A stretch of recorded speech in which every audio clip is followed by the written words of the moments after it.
out of 17. That is how many seats Labour held in Halton, one of their traditional northern strongholds, as the first results came in overnight. Reform took 15. In a place where last year, just 12 months ago, Nigel Farage's party won a by-election by just 6 votes. 6 votes to 15 council seats in 1 year. But Halton was just the beginning. Because what happened across Britain last night, in Wigan, in Hartlepool, in Redditch, in Tameside, in Southampton, is so extraordinary, so historic, so utterly devastating for Keir Starmer, that I need you to stay with me for the next 15 minutes. Because by the end of this video, you will understand not just what happened last night. You will understand what happens next. What happens to Starmer? What happens to Labour? And what one of his own MPs said this morning that could change everything. That moment, what that MP said, I am saving for later. Because when you hear it, in context, it hits completely differently. Stay with me. This is the biggest night in British politics in years. And it is just getting started. Let me give you the numbers first. Because the scale of what happened last night needs to be understood before anything else makes sense. As of this morning, with results still coming in, Reform UK has gained 309 council seats. Labour has lost 229. The Conservatives have lost 114. The Liberal Democrats have gained 34. The Greens have gained 22. 309 seats for Reform. In one night. But the raw numbers, as devastating as they are, do not tell the full story. Because it is not just about how many seats changed hands. It is about where they changed hands. And what that means for the future of British politics. Halton, Wigan, Hartlepool, Tameside, Redditch, Exeter, Southampton, Wandsworth. These are not marginal seats. These are not places that Labour was ever supposed to lose. These are the heartlands. The places where Labour was born. The communities that have returned Labour councillors for decades, in some cases for generations. In Halton, Labour held 2 of 17 seats. Reform took 15. In Wigan, Reform won 24 of the 25 seats up for election. Labour lost every single one of the 22 seats it was defending. In Hartlepool, Reform won all 12 seats on offer. Every single one. Labour is now in no overall control of a town it has represented for decades. In Redditch, Reform won 8 of the 9 seats up for election. And in some of those Halton wards, Reform won with more than 50% of the vote. 50%. In Labour's Northern Heartlands. For a party that 3 years ago barely existed in local government. Reform's Zia Yusuf called it a turquoise wave. And looking at these results, it is hard to argue with that description. But here is what I haven't told you yet. Because the results are only half the story. What is happening inside the Labour Party right now, as these numbers come in, is even more dramatic. And it starts with a name. Ed Miliband. Before a single vote had been counted last night, before the polls had even closed, the Times published a story that sent shockwaves through Westminster.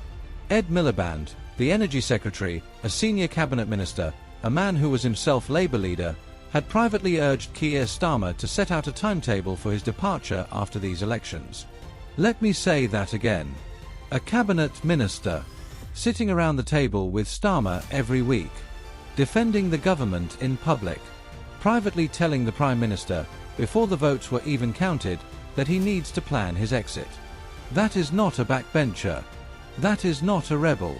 That is one of the most senior figures in the government. Doing what his allies have been quietly doing for weeks, moving. And then, as the results started coming in overnight, a Labour MP said something publicly that is even more explosive.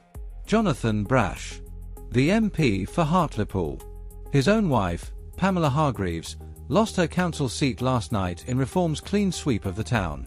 And when asked what Starmer should do, he did not hesitate. He said, directly, publicly, on the record, that Starmer should address the nation tomorrow and set out a timetable for his departure. A Labour MP, whose wife just lost her seat because of Starmer's failures, calling publicly for the Prime Minister to announce his own departure timetable. That is the Blair letter moment. That is September 2006. That is the beginning of the end. But wait. Because there is something else happening right now that nobody is covering properly. Something that makes the leadership crisis even more urgent than it appears. Stay with me. I want to take you to Wigan. Because what happened there last night is the single most important result of the entire election, and it is the one that will haunt the Labour Party for years. Wigan is not a marginal seat. It is not a swing borough. Wigan has been Labour since the dawn of modern democracy. It is the kind of place where, for generations, you could pin a red rosette on a donkey and it would win. The kind of place where Labour takes working class votes for granted. Has always taken them for granted. Last night, Reform won 24 of the 25 seats up for election in Wigan. Labour lost every single one of the 22 seats it was defending. Every single one. And here is the detail that nobody is talking about. These are not protest votes from people who have drifted to the right. These are working class communities, communities that Labour was created to represent, who looked at Keir Starmer's government and made an active decision. Not to stay home. Not to abstain. To vote for someone else. Reform Zia Yusuf said something this morning that should terrify every senior Labour figure. He said, "We are used to Labour or the Conservative Party winning general elections with north of 40% of the vote. I think now they are going to struggle to get 40% between them." Between them. Labour and the Conservatives. Combined. Struggling to get 40%. That is not hyperbole. That is what last night's results suggest.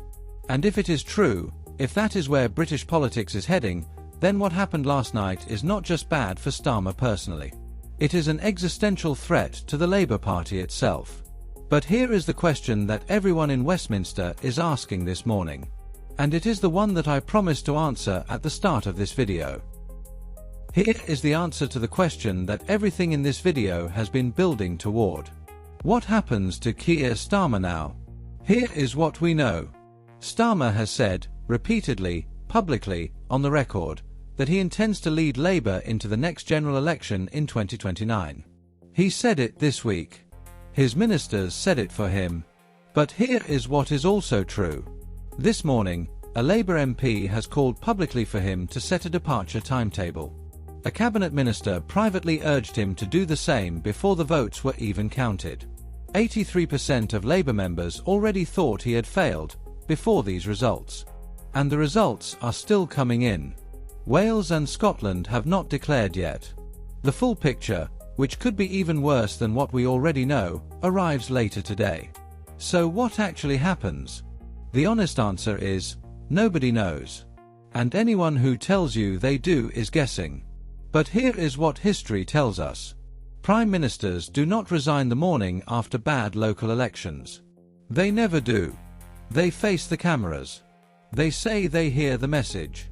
They promise to do better. And then, slowly, inevitably, the pressure builds until it becomes unbearable. Blair lasted 11 months after the 2006 letter. Thatcher lasted weeks after Geoffrey Howe's resignation speech. Major survived for years after Black Wednesday, but never recovered his authority. Starmer will survive today.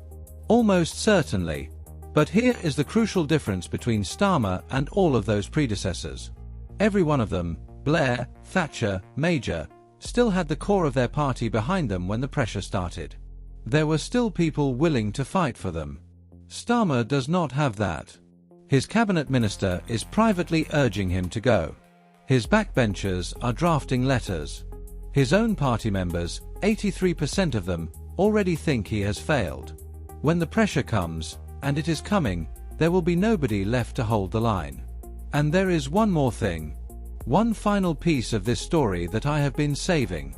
The thing that tells you more about Starmer's position than any result or any letter or any cabinet rebellion. It is coming right now. A senior Labour source. This week. About their own Prime Minister. He is going to be dragged out of number 10 with his fingernails clinging to the wallpaper. His own people said that. Before these results. Before Wigan. Before Halton. Before Hartlepool. Now imagine what they are saying this morning. Because here is the brutal reality of where Keir Starmer stands right now. He won the biggest Labour majority in decades less than 2 years ago. He swept into power on a wave of hope and expectation. He was supposed to be the competent, serious, grown-up alternative to years of Conservative chaos. And this morning, Reform has taken Wigan. Labour held 2 seats in Holton. His own MP is calling for him to announce his departure. His Energy Secretary was privately urging him to go before the votes were even counted. The walls did not just close in. They collapsed. And the results from Wales, where Labour is expected to lose the national vote for the first time in over a century, have not even come in yet. Whatever happens today, whatever Starmer says when he faces those cameras, whatever his team puts out in statements and briefings and carefully worded responses, the question is no longer whether Keir Starmer's premiership is over. The question is when. Here is my honest view of this morning. What happened last night was not just a bad election for Labour. It was a realignment. Working class communities across England, communities that Labour was built to represent, made an active choice to vote for someone else. Not to stay home. Not to abstain. To go to a polling station and vote Reform. That is not a protest. That is a message. And the message is this: we are done waiting. Starmer will face cameras today. He will be measured, careful, responsible. He will take responsibility without resigning. He will promise a reset. He will announce a policy blitz. He will try to look like a man in control. But the numbers do not lie. And the people around him know it. This channel will be here, every step of the way, as this story develops. The Wales results. The Scotland results. Starmer's statement. The first MP to go public. The first cabinet resignation. Every moment. First. Now, I want to hear from you. Do you think Starmer resigns before the summer? Yes or no? Drop it in the comments right now. Subscribe. Because what happens in the next 48 hours could be the most dramatic moment in British politics in a decade. I'll see you when Starmer speaks.